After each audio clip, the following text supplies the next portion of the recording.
Literally every single comic book nerd was as stiff as a rock when this came out, including myself. It was nice to see that when he fought, he actually ran on all fours. Pause. Because all of you comically accurate pussies are so obsessed with that shit.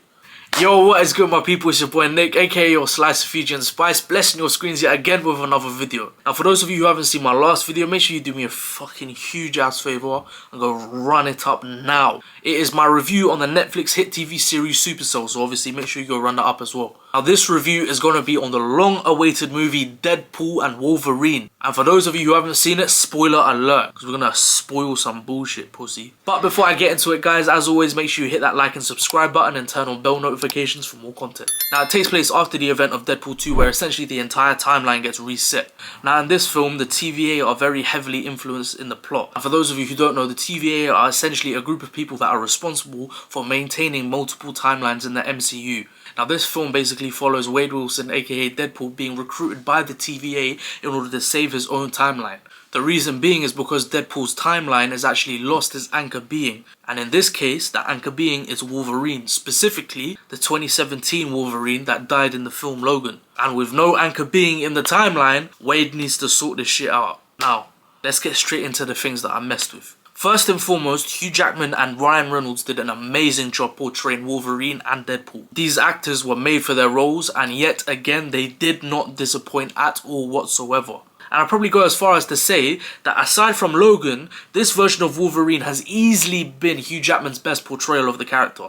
And one thing I can definitely tell about this film is that it's definitely a send-off. A send-off from being a Fox production to now moving into the MCU. You can definitely tell they were trying to pull out all the stops. Now one thing that definitely, and I mean definitely, came to mind when I watched this film was fan service. Like if there was a film that was pretty much dedicated towards the comic book fans, this film would be it, 100,000,000%. Literally every single comic book nerd was as stiff as a rock when this came out, including myself. Comic accuracy was definitely something that you can tell was in the director's head during the production of this film. And that wasn't a bad thing. That wasn't a bad thing at all. I loved it.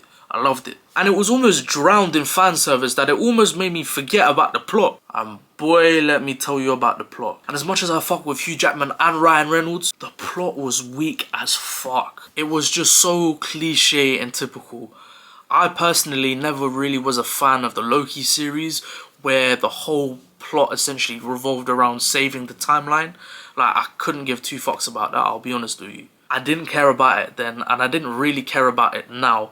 The only reason why I cared about it was because I'm such a huge comic book nerd, so we got a ton of fan service. And I just felt like that the use of the TVA and the time travel was mainly used to cater towards the fans and the comic book nerds. And I just felt like that the TVA and the time travel was solely used to feed the audience of years and years and years of fan service. Classic characters, costumes, fight scenes. Characters that we wanted to see had their own films but didn't get a chance to, hint hint. And a fuck ton of nostalgia. I mean, the whole story about having an anchor being in order to preserve the timeline, otherwise it will be erased, I thought was just hella bullshit. But I was running with it in the beginning. But after I clocked they weren't really going anywhere with it, I sort of got bored. Sandra Nova, Charles Xavier's twin sister, the villain, one of the most brutal and fucked up characters in the entire film, had a little bit of a redemption arc, decides that she wants to destroy Wade's timeline anyway because she got fucked over by the TVA. And I feel like that the only reason why they went that way on purpose was because they felt like it would have been a waste of a villain. Which it would have been. I mean, throughout the film, her character was essentially this crazy villain with no actual reasonable intention other than pure destruction and chaos. And for me, I feel like villains like that are a little bit boring.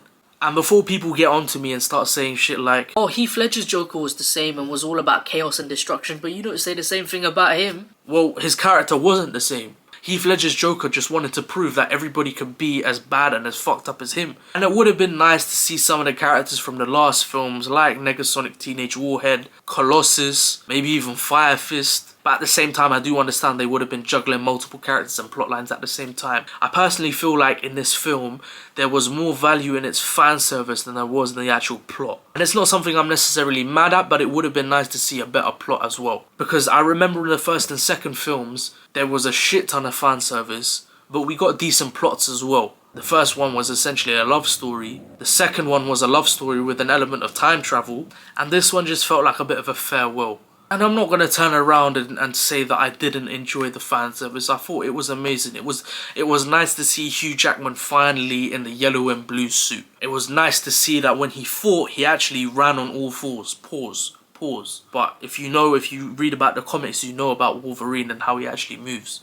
It was nice to see X-23, aka Laura, Elektra, Blade, Gambit, fucking Chris Evans as Johnny Storm. And it was nice to see the amount of detail they put in the fan service in regards to this film. I will turn around and say though that the action and the CGI was probably some of the best that we've seen in a very, very, very long time from a Marvel film. But other than that, that's pretty much it.